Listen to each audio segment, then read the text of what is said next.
Soy Iván López Martín, Elon Mar en Twitter.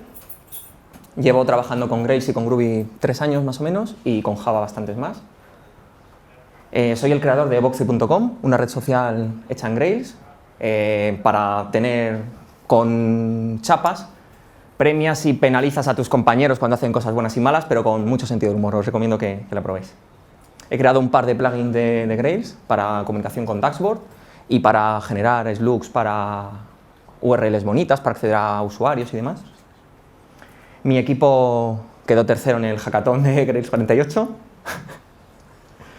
Y bueno, soy muy geek, soy padre, soy linuxero, soy desarrollador y soy pro software libre. Y estoy trabajando actualmente en Kaleidos. Entonces, bueno, la agenda. Esto es de lo que vamos a hablar. Vamos a ver los artefactos y los elementos que tenemos en una aplicación Grails y cómo los podemos usar. Realmente, cuando empiezas a desarrollar un framework, normalmente haces cosas bien, las menos, haces algunas que están bastante bien y hay muchas que haces mal. Entonces, yo, con la experiencia de los proyectos, las cosas que hacíamos mal, las iba apuntando para en los siguientes proyectos decir, esto lo vamos a hacer mejor, esto lo deberíamos cambiar, esto, bueno, yo creo que lo hemos hecho bien. Entonces, bueno, realmente, ¿qué ocurre? Que cuando empiezas, este es tu tiempo y te pasas la mitad del tiempo buscando en Google, buscando soluciones, buscando tus problemas.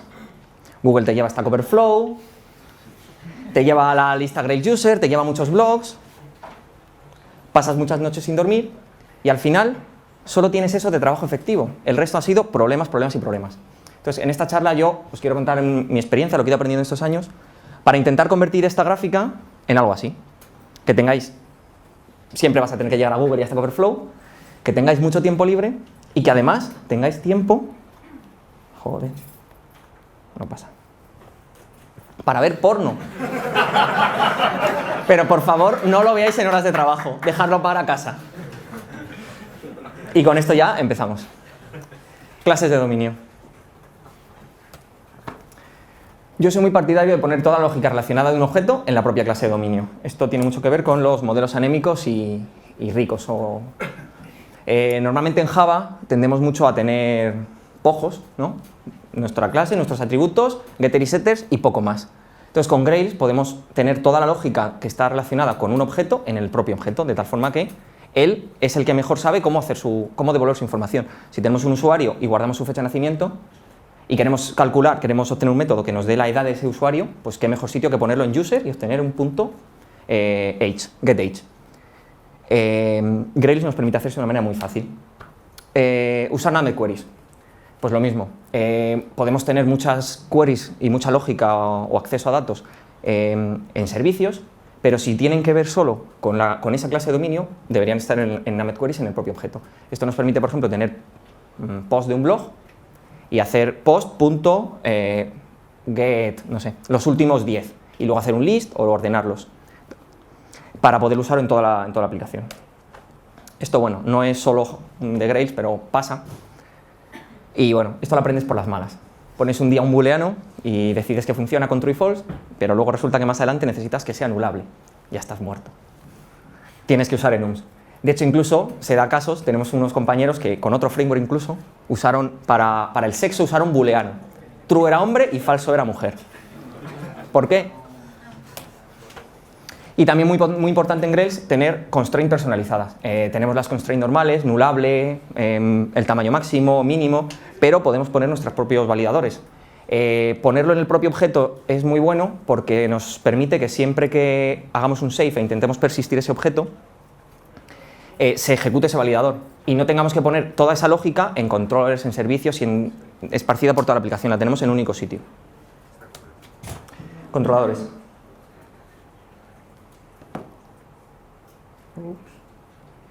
A ver ahora. Yo soy muy partidario de no poner nada de lógica de negocio en los controladores. No es su función y no se debería poner nada. Hace un par de meses hubo un hilo bastante interesante en la lista de Grails en español y bueno, se estuvieron debatiendo, hay gente que pone más, hay gente que pone menos. Pero bueno, yo creo que todos llegamos al acuerdo que lo que un controlador tiene que hacer es recibir una request, verificar los parámetros, llamar a un servicio o varios que procesen esos parámetros y que hagan lo que quieres hacer, que te devuelvan los datos y finalmente devolver una respuesta. Puede ser renderizar una página, puede ser devolver un JSON, hacer un redirect si los parámetros no son correctos, pero poco más, no debería haber nada de lógica. también es muy importante o es muy útil usar command objects para hacer los data binding. Si recibimos un parámetro solo, a partir de Clase 2.0 podemos declararlo en la acción del controller, pero si recibimos muchos parámetros o las validaciones son muy complejas, usar command objects nos permite que el código del controller quede muy sencillo. Recibimos un command object, él se encarga de hacer las validaciones y en nuestro controller solo tenemos que poner. Si el command object no valida, hacemos algo y si no, tiramos para adelante y sabemos que todos los parámetros se han validado. Y esa validación nos la llevamos a otro sitio que además permite testearla independientemente del controlador. Y bueno, recordar que los command objects se pueden heredar unos de otros. Entonces podemos tener en la más alto de la jerarquía un command object con los campos mínimos y irlo especializando hacia abajo, de tal forma que cuando en una acción de un controller tengamos este command object, estamos heredando y usando todas las validaciones. También los command objects nos permiten repetir las mismas validaciones en distintas acciones de los controllers, sin tener que poner siempre recibo el user ID, voy a base de datos, si no tengo user ID, hago un redirect. Recibo el user ID, tal. Pues poniendo el único sitio, no tenemos que copiar ese fragmento de código en todos los controllers. Servicios. Pues la lógica que no está en una clase de dominio debería estar o en un servicio. También deben estar en los servicios pues la lógica que implique varias clases de dominio y cómo interaccionan unas con otros.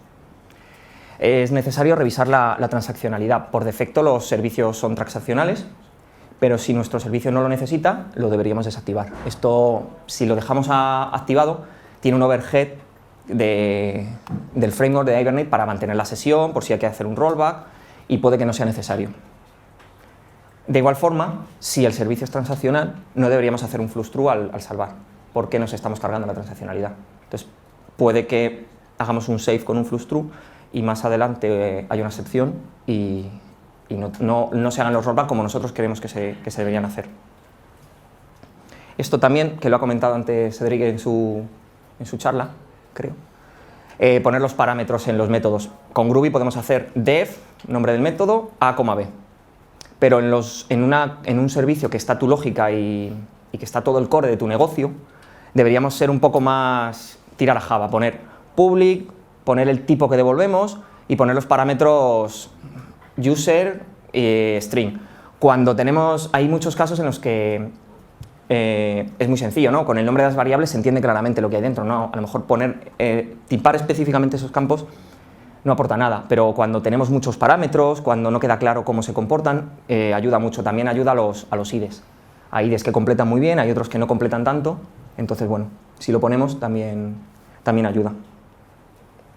Y tener en cuenta que cuando hacemos una closure en un servicio, esa closure no es transaccional. Que igual, esto lo aprendes por las malas. Y bueno, como último, todos los servicios está muy bien, porque nos proporciona muchas cosas. Grails nos los inyecta, por defecto son singleton, tenemos la transaccionalidad, pero puede que en algún caso no queramos todo eso. Lo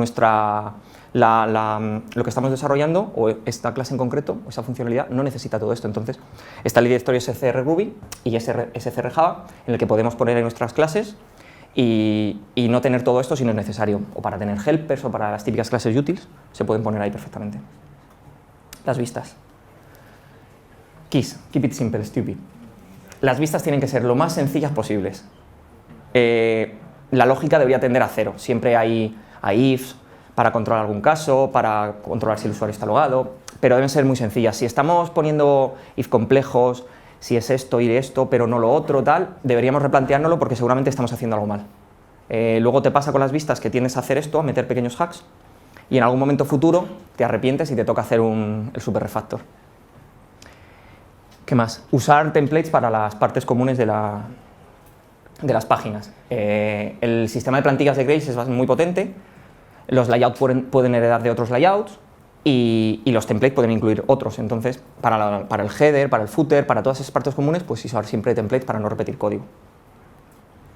Y lo mismo, si estamos iterando una lista, por ejemplo, tenemos que pintar una lista de usuarios, pasamos la lista desde el controller. Puede que la lógica que pinta esos usuarios sea bastante compleja, o no tanto, pero si lo tenemos esa lógica que se repite en un template aparte, nos permite dos cosas. Que la vista principal quede muy sencilla, hacemos un head y llamamos a un template.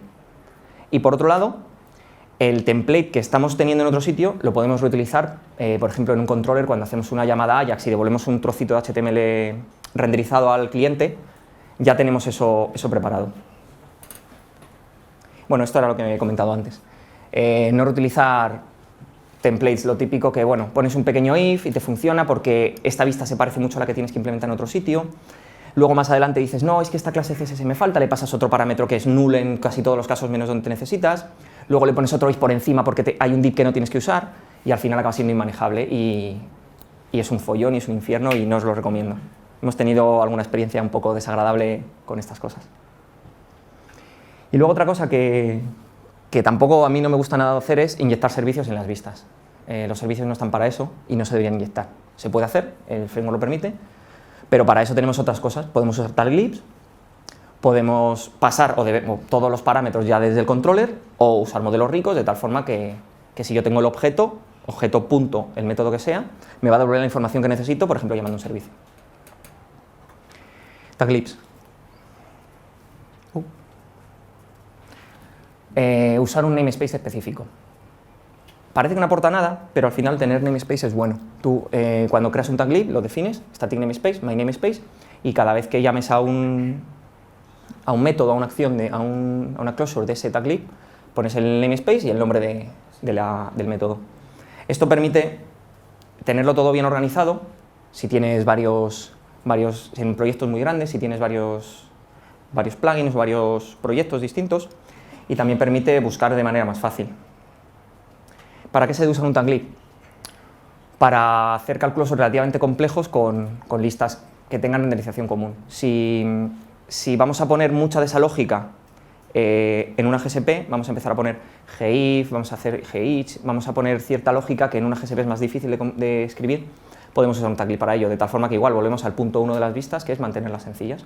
Esa lógica nos la llevamos a una GSP, a un taglib, la testeamos de manera independiente y simplemente en la vista llamamos a ese taglib.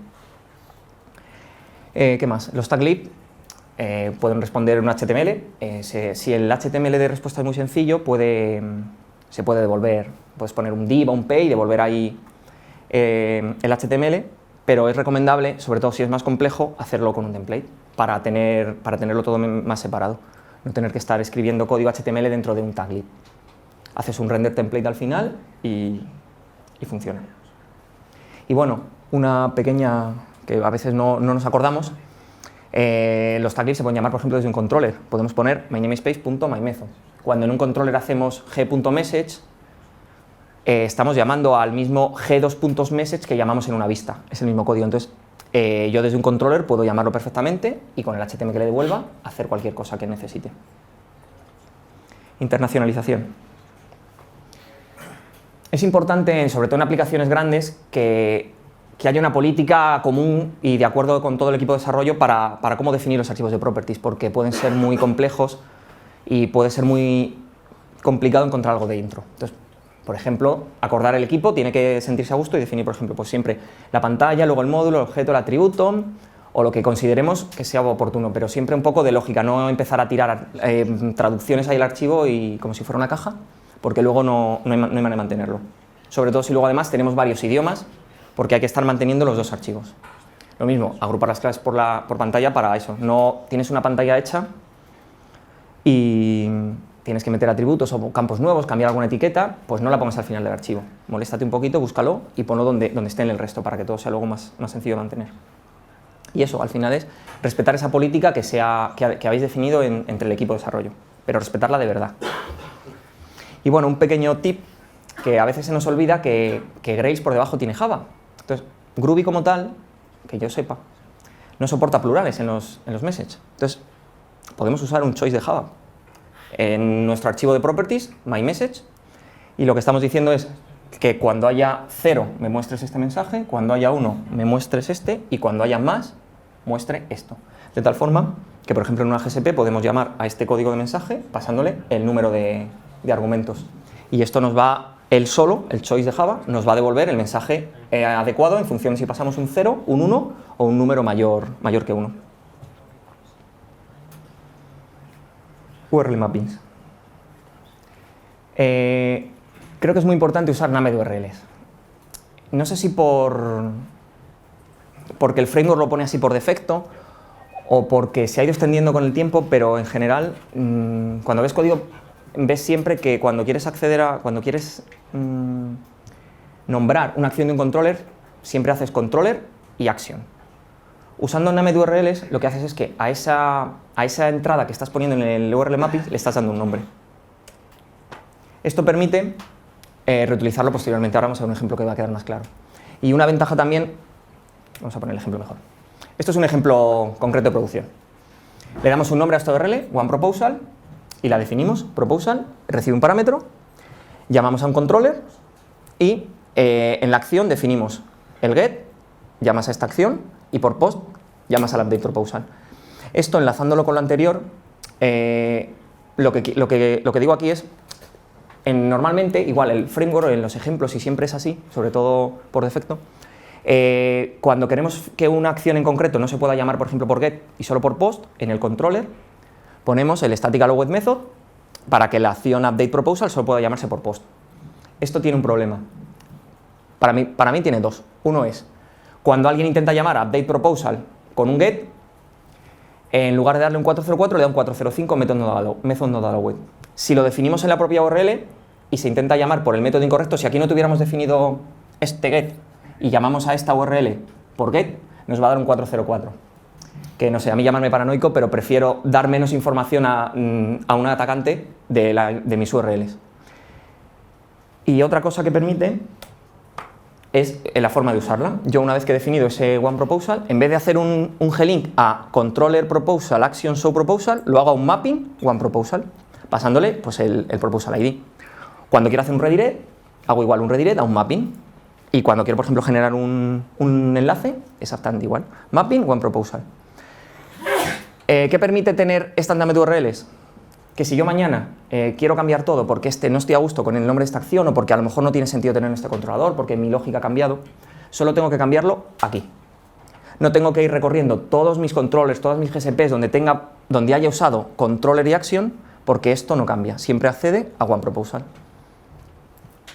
Y la otra, la de definir cómo podemos llamar a cada método teniéndolo todo en el URL mappings, nos permite tenerlo agrupado. No tenemos que estar recorriendo todos nuestros controllers para ver dónde tenemos esta acción, ¿cómo se la llamaba? Te vas al controller. De esta manera lo tienes en un único archivo todo mejor controlado. Test. Bueno, lo primero es obvio, ¿no? Hay que hacer test. Es muy importante tener el código testeado. Somos de naturaleza vaga, entonces desarrollamos nuestro código y esto funciona. Haces una prueba, pero no, hay que hacer test. Y para hacer test yo recomiendo Spock. Con Grails viene por defecto JUnit, que está muy bien, pero Spock es infinitamente mejor. Te permite definir de manera muy clara lo que quieres probar. Para cada test que haces, tienes tu setup de ese test, marcado con setup. Tienes un den donde llamas, donde pones lo que quieres testear y pones un when, que es, perdón, al revés. Tienes un when donde pones lo que tienes que testear y tienes un den donde haces tus assets. Y el código queda mucho más limpio y más sencillo. Además, también permite, el cuarto elemento que puedes poner es el where, donde puedes sustituir variables para los test. Es muy potente y es muy recomendable. Si no estáis haciendo test, empezar a hacer test. Y si estáis haciendo ya test y todavía no habéis probado Spock, os recomiendo que lo probéis. Graeme no sé si lo ha comentado, pero creo que tienen en la agenda poner Spock por defecto creo que a partir de la Grails 3.0. Y también es muy importante que haya un servidor de integración continua por detrás, por ejemplo Jenkins o Bamboo. Está muy bien hacer test y el equipo hace test, pero muchas veces por prisas, porque tú crees que lo que has tocado no afecta, haces el commit, haces el push y te vas a casa. Y ya se come alguien el marrón. Entonces, siempre está bien que haya alguien detrás que ejecute esos tests y te mande un mail diciendo, esto lo acabas de romper. No esperar a que otro compañero se lo coma. Más. Hay dos plugins muy buenos para ayudar a toda la parte de test. Uno es el plugin Fixtures, que lo que nos permite son definir archivos en los que vamos a tener datos de prueba para nuestros tests. De tal forma que en un test podemos cargar directamente ese archivo y toda la definición y todos los datos que hayamos creado los tenemos disponibles. Y otro todavía mucho mejor es, se pueden combinar ambos, build test data. Cuando queremos hacer un test,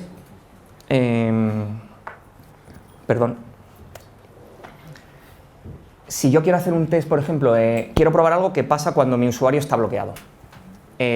Si yo me hago un new user, normalmente en un usuario vamos a tener su nombre, su DNI, su email, van a ser muchos campos que van a ser obligatorios. Entonces, si yo me quiero crear un objeto user, voy a tener que hacer un new user pasándole valor a todos esos campos, incluido el account log true, que es lo que yo quiero probar en este test. Entonces, eso te perturba un poco el test, porque el que lo ve después ve que estás creando un objeto de usuario con un montón de parámetros y no queda claro lo que haces o lo que quieres probar. Con build-test-data lo que nos inyecta a las clases de dominio es un método build, de tal forma que yo puedo hacer user.build account log true. Fin. Queda muy claro que quiero probar qué pasa cuando ese atributo es true, y el plugin lo que hace por debajo es todos los atributos que sean obligatorios los crea con valores por defecto, los nulables los deja nulos, e incluso permite que si un objeto depende de otro, y yo estoy creando este y tengo otro que depende de él, me crea este, y si este tiene otras dependencias me va creando el árbol de dependencias. No es perfecto, y cuando hay un árbol de dependencias muy grande puede que falle. Podemos ir creando esas dependencias nosotros parcialmente con el propio build y luego irlas enganchando en cada objeto hasta tener el de más alto nivel, que es el que queremos probar. Más. La idea es hacer test unitarios más que de integración porque son mucho más rápidos de ejecutar. Pero la pega de los test unitarios es que hay que moquear muchas cosas. No se está ejecutando en Grails todo el entorno completo, por eso son más rápidos, pero tienes que moquear mucho. Entonces hay que buscar un equilibrio entre cuánto moqueo, cuándo me interesa hacer test unitarios o cuándo me interesa más hacer test de integración. Yo todavía no soy muy partidario de los... No me gusta mucho hacer test unitarios por eso, porque al final terminas moqueando demasiado. Es algo que tenemos que mejorar en mi equipo. Pero bueno, estamos en ello. Somos más nosotros de integración. Y cuando estamos usando integración, es recomendable usar la base de datos que se va a usar al final en producción y no usar la H2 por defecto que viene en Grails. Tuvimos un problema que haciendo test de integración pasaban todos perfectamente, pero a la hora de hacer un run app y ejecutar la lógica, daban errores de Hibernate, de estos mágicos que nadie conoce.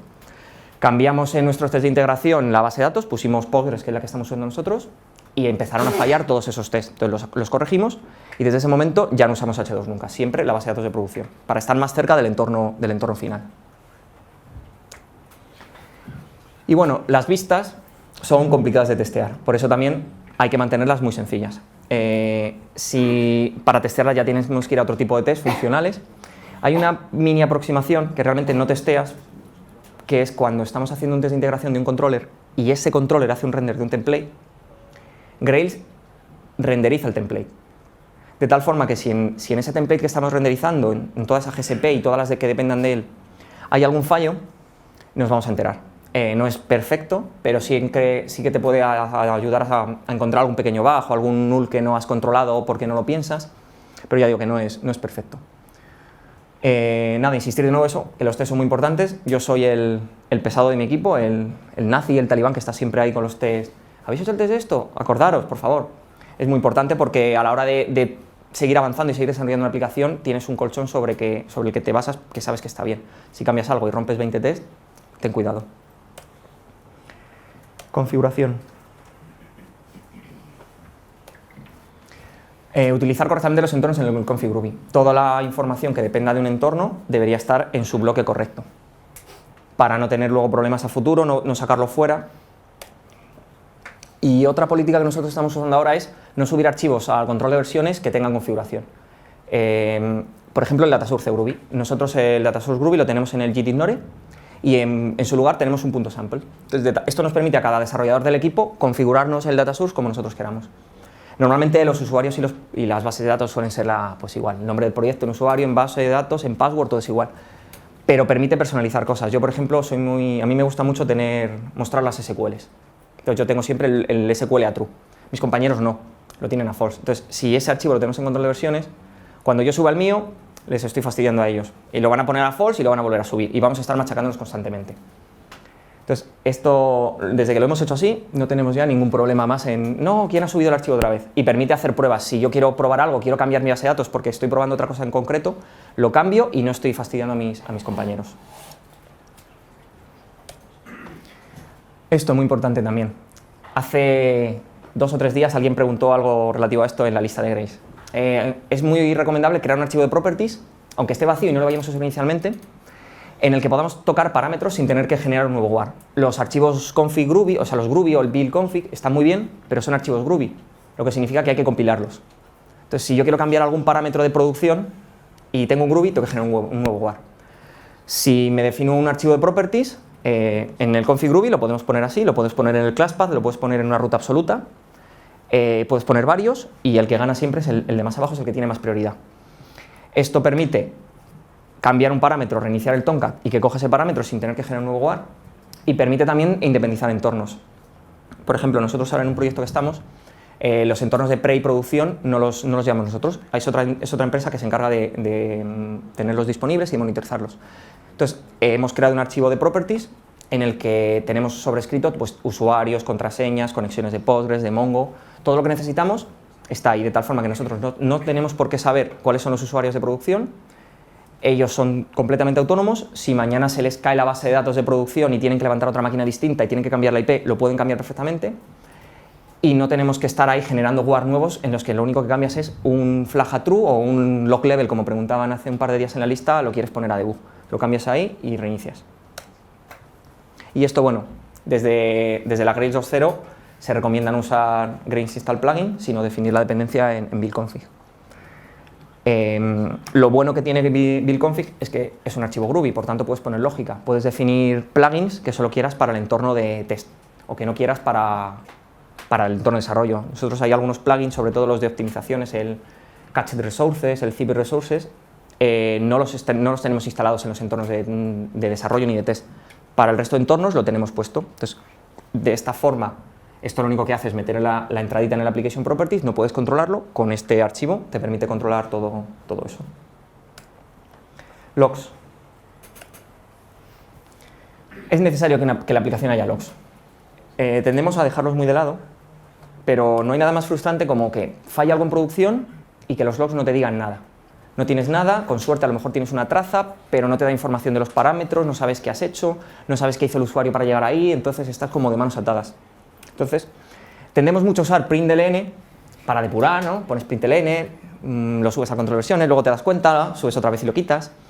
Entonces, en lugar de usar println, deberíamos usar logdebug, loginfo, logwarning y dejarlo. No pasa nada, está bien. Podemos definir una política de severidad y respetarla. Pues siempre que queramos tener los parámetros, pues log trace, por ejemplo, para no mostrarlo nunca. Cuando queremos dar un warning, pues tal. Igual, lo mismo que antes, que la política sea compartida por el equipo para que todos apliquen el mismo criterio, para poder luego depurar mejor una aplicación cuando falla algo en producción. Y nada, igual, aprovechando el fichero que tenemos externalizado ya, podemos definir el log level en mi máquina de desarrollo, en mi entorno de integración lo puedo definir a debug, pero a lo mejor en producción no me interesa y lo puedo definir a info, sin tener que generar un nuevo war para ello. Aplicaciones complejas. Esto es un poco cómo organizar tu aplicación Grails cuando lo que vas a desarrollar no es una aplicación muy sencilla o prevés que va a ser compleja y que va a crecer. La clave es modularizar. Tener todo, cuanto más modular y más separado sea posible, mejor. Entonces, lo recomendable que es pues crear un plugin que sea tu core, en el que tendrás las clases de dominio y los servicios comunes a toda tu aplicación. Y luego crear distintas aplicaciones por cada funcionalidad, podríamos decir, que quieras hacer. Quiero hacer una página web, me hago mi plugin core y me hago un create app de mi web. Quiero hacer un API que devuelva JSON, me hago mi Grails app para mi API y importo el core. Y mis controladores, en lugar de renderizar HTML como en una página web normal, devuelven siempre llamadas JSON, o para dispositivos móviles, para cualquier cosa que se nos ocurra. Una interfaz de administración avanzada, por ejemplo, que queramos dar para el backend para nuestros usuarios. Así. Esto permite tener toda la lógica en ese core, porque, de nuevo, la lógica, como comenté, en dominio y en servicios. Si no tenemos lógica en controladores, no vamos a tener aquí ningún problema. Y permite tenerlo todo por separado. Y bueno, simplemente en estas aplicaciones el plugin core lo tienes que importar de manera inline, es decir, no hay que coger y hacer el generate plugin, instalar el zip, arrancar el run app, me falla, vuelvo a cambiar el plugin y lo vuelvo a generar. Lo defino como inline y yo arranco mi aplicación web normal. De tal forma que con mi aplicación arrancada puedo cambiar el código del plugin el caliente y obtengo los cambios siempre que la defina inline. Es una línea que se pone en el build config, creo. más. ¿Qué ventajas tiene? Tenemos una separación muy clara de las funcionalidades. Si tengo una aplicación específica que solo se encarga de mi API, sé que lo que está ahí solo tiene que ver con API, no tiene que ver con la página web normal. Y permite distribuir la carga. Si el 80% de las visitas a mi sitio llegan por el API, a lo mejor no tengo por qué tener una máquina muy grande, no tengo que tener un supercluster para la página web, puedo tener una máquina más modesta y gastar mi dinero en tener un clúster o una máquina muy potente para el API. Pero claro, tiene inconvenientes. Estoy desplegando varias aplicaciones, por tanto tengo más consumo de memoria. La memoria cada día es más barata, pero bueno, hay que pagarla. Las aplicaciones son más complejas de desarrollar. Ahora mismo no es lo mismo tener todo dentro de una aplicación que tener un plugin, otra aplicación que lo use y las dependencias entre ellas. Los despliegues son más complejos. Si tengo que subir un WAR para mi aplicación web, otro para mi API, otro para tal, hay que tenerlo en cuenta. Y también igual la ejecución de los tests. Tienes los tests en tu core, tienes los tests en tu aplicación web. Tienes que tener cuidado y tienes que saber que siempre que toques un test o que toques funcionalidad del core, como tus aplicaciones lo están importando, lo más probable es que rompas algo. Entonces, acordarte de no solo ejecutar los tests, no, en mi core pasa todos los tests, ejecuta también los tests de las otras aplicaciones. Por eso también muchas veces está muy bien que esté Jenkins detrás para decirte que se te olvidó. Vale, gracias. Aún así merece mucho la pena. Nosotros lo estamos haciendo ahora en un proyecto y bueno, hay problemas como siempre, pero la verdad es que estamos bastante contentos con esta forma de desarrollar y de trabajar. Y bueno, miscelánea. Tenía aquí un par de slides, una relativa al rendimiento. Cuando creamos relaciones to-many, lo normal es que pongamos el hash many y no hay problema. Pero hay que pensar la carga que va a tener. El ejemplo más claro es Spring Security. Un usuario tiene un rol tiene usuarios, es una many to many. Si tenemos una aplicación con millones de usuarios, por cómo funciona Hibernate por debajo con las colecciones, son sets, son lists, pueden ser bugs incluso en Grails 2.0, pero no soluciona el problema. Aunque tú por tu lógica de negocio sepas que estás insertando un usuario y que ese usuario es único, cuando le añades el rol, Grails o Hibernate en este caso, se tiene que asegurar de que si tienes un set, que es el tipo por defecto cuando tienes una colección, se tiene que asegurar que ese elemento es único. Por lo que si yo tengo 1 millón de usuarios y creo uno nuevo, cuando le añado el rol user, en la colección, o sea, cuando al rol le añado a su colección user este usuario, tiene que cargar ese millón de usuarios en memoria y tiene que asegurarse de que es único. ¿Cómo se soluciona? No teniendo hash many. Tengo user, tengo rol y tengo la tabla intermedia user-rol, por eso digo a mano, me la hago yo. Y lo que hago es apuntar a ambos extremos, pero nunca hacia ella. Bart Beckwith tiene una charla muy buena e interesante sobre esto, la tiene enlazado en su blog, en lo que está 1 hora de charla entera contando todos estos problemas y tiene un artículo muy bueno. Os recomiendo que lo veáis y que lo profundicéis porque en general podemos usar colecciones y podemos usar hash many, pero hay que pensar si en algunos casos vamos a tener cientos o miles de elementos que a lo mejor no merece la pena hacer el hash many. Es más complejo porque pierdes el add to, el remove from, todos los métodos dinámicos, te los tienes que picar a mano, pero si no en un futuro vas a tener problemas de rendimiento seguro. ¿Qué más? Parece también una cosa obvia, pero se ve código en lo que no es así. O sea, si queremos filtrar algo, donde debemos filtrar es en base de datos. La base de datos es la que sabe cómo filtrar, está pensada para ello, sabe hacer queries muy rápidas. No tenemos que hacerlo nosotros, entonces no tenemos que traernos a memoria todos los usuarios y hacer un find de los que se llaman Pepe. Vamos a base de datos y buscamos solo con Pepe o cacheando la query. Es un ejemplo muy llevado al extremo, pero la idea es esa, pensar y siempre llevar los filtros y las validaciones, siempre que sea posible, a la capa de datos, que es la que sabe hacerlo bien. Igual, si quiero obtener el primer elemento, el último, los últimos 3, no me encargo todas las compañías y me cojo el primero. Me hago una query, ordeno y filtro solo un resultado, de tal forma que voy a ir solo a base de datos a traerme un elemento.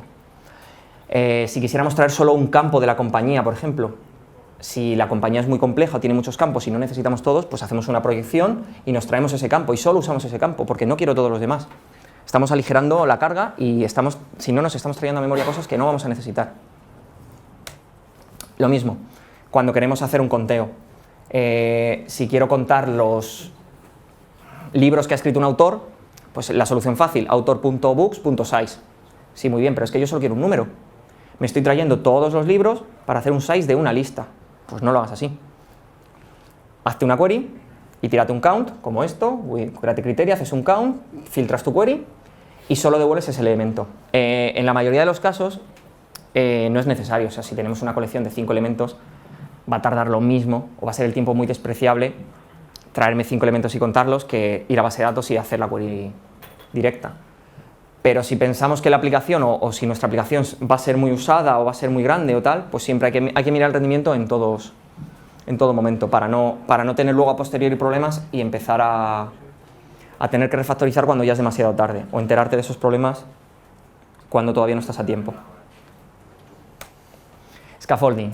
No quería terminar sin hablar del scaffolding. ¿Alguien aquí ha usado scaffolding? ¿A cuántos os gusta el scaffolding? Vale, seguro que alguna vez os han contado un proyecto nuevo, ¿no? Y habéis pensado, buah, si esto es un CRUD y 2 tonterías más. Con Grails esto en 2 patadas me lo hago, seguro, porque es lo que es, ¿no? Tú piensas esto y dices, buah, es que está chupado. Y seguro que por otros sitios habéis oído, joder, si es que lo mejor de Grails es el scaffolding. ¿Quién no quiere usar scaffolding para hacer sus aplicaciones Grails? Yo no quiero usarlo. Tuvimos una muy mala experiencia con el scaffolding y yo creo que ya estamos muy escarmentados. Lo que nos pasó fue básicamente esto. Era un CRUD, era un modelo de datos y había que hacer un CRUD y 2 cosas más. Un par de búsquedas sencillitas y un par de informes. Esa era la aplicación. De hecho, la aplicación, el nombre del proyecto era demo no sé qué. Era un piloto. Y lo que pasó fue que no eran solo 2 cositas y que no era un simple CRUD. Había que engancharse a un modelo de datos que imponía el cliente porque tenían los datos en muchas bases de datos, entonces ellos creaban un modelo de datos intermedio y nosotros teníamos que montar nuestra capa por encima en ese modelo. Lo podíamos cambiar, pero con cuidado, ¿no? Estábamos bastante atados. Y el modelo de datos era infernal. Había tablas que eran many to many con 2 tablas intermedias, que además también se unían entre ellas, y era muy complejo ese modelo. Entonces empezamos con el scaffolding, ¿no? Porque es lo que mola de Grails. Y nos dimos cuenta poco a poco que no era la solución. Al final, bueno, funcionó después de mucho esfuerzo, pero era un infierno, porque para los que no lo conocéis, en scaffolding lo que haces es escribes código que genera código. Es decir, yo sé que voy a generar un controller, entonces como nosotros lo hacíamos era, bueno, tengo que resolver este problema. Me pico el controller con 2 tablas del dominio y cuando sé que funciona y sé que este es el código que me resuelve mi problema concreto, lo abstraigo y escribo código de scaffolding que cuando haga un generate all o un generate views me genere los controles y las vistas finales que se van a ejecutar. Parece muy sencillo, pero no lo es. Entonces, desde ese momento no usamos scaffolding. Como mucho lo hemos usado en memoria, poniendo en los controllers scaffold true para alguna interfaz de administración de cara solo a los usuarios, no al usuario final, sino al cliente, cuando no hay mucha lógica y para casos muy contados. La otra alternativa que doy, si queréis usar scaffolding, es que generéis los controllers, generéis las vistas, los dejéis aparte y vayáis cogiendo trocitos de código si lo necesitáis. Pero como recomendación personal es que no lo hagáis nunca. No cometáis este error porque luego os vais a arrepentir. Seguro que alguno levanta la mano y dice, no, pues yo lo hice y a mí me funcionó. A nosotros no nos funcionó, porque el proyecto era bastante complejo. Y nada, finalmente, bueno, decir que un gran poder conlleva una gran responsabilidad. Es decir, al principio, si os acordabais, en la primera slide, sentíamos el poder de Grails. Y tenemos mucho poder, pero tenemos que saber usarlo con cabeza. No podemos ir como Spiderman a ganar torneos y a ganar pasta de manera fácil, porque luego hay consecuencias. Y nada, esto es todo. Mi Twitter, mi blog, mail, GitHub, tengo código de los plugins, tengo alguna aplicación que he estado jugueteando con el Event Push, tengo alguna aplicación así chorra para chistacos de Twitter, bueno, está ahí código. Podéis ojear lo que queráis. Y nada, eso es todo, gracias.